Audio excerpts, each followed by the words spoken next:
మీ అందరికి ఒకటే హామీ ఇస్తున్నా, మొన్ననే బాబు భరోసా భవిష్యత్ గ్యారంటీ సూపర్ 6 తీసుకొచ్చాం. మా ఆడబిడ్డలకు హామీ ఇస్తున్న మహాలక్ష్మి ప్రోగ్రాం. నేనే డాక్రా సంఘాలు పెట్టాను, ఉద్యోగాల్లో కాలేజీల్లో ఆడపిల్లలకు రిజర్వేషన్లు పెట్టాను, దీపం కింద వంట గ్యాస్ ఇచ్చాను. ఈ రోజు మీకు హామీ ఇస్తున్నా, ప్రతి ఒక్క మహిళ ఇంట్లో 2 ముగ్గురున్నా నెలకు 1500 రూపాయలు ఇచ్చే బాధ్యత తెలుగుదేశం పార్టీ జనసేన తీసుకుంటాం. ఇంతేకాదు అమ్మకు వందనం కింద ఇంట్లో ఎంతమంది పిల్లలుంటే అంతమందికి 15,000 రూపాయలు ఇస్తాం. మాట తప్పాడు, అందరికి ఇస్తామని ఒకరికే ఇచ్చారు. నేను హామీ ఇస్తున్నా, ఎంతమంది పిల్లలుంటే అంతమందికి 15,000 ఇచ్చే బాధ్యత తెలుగుదేశం పార్టీ జనసేన తీసుకుంటాం. మూడోది 3 సిలిండర్లు గ్యాస్ సిలిండర్లు ఉచితంగా ఇస్తామని మీకు హామీ ఇస్తున్నా.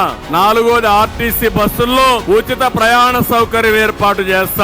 మహిళల్ని గౌరవిస్తాం, మీకు చేయూతనిస్తాం. ప్రతి ఒక్క మహిళని ఒక శక్తివంతమైన మహిళగా తయారు చేసే బాధ్యత మేము తీసుకుంటామని మీ ఆడబిడ్డలందరికీ హామీ ఇస్తున్నా. కదలిరా కదలిరా ఓ తెలుగోడా.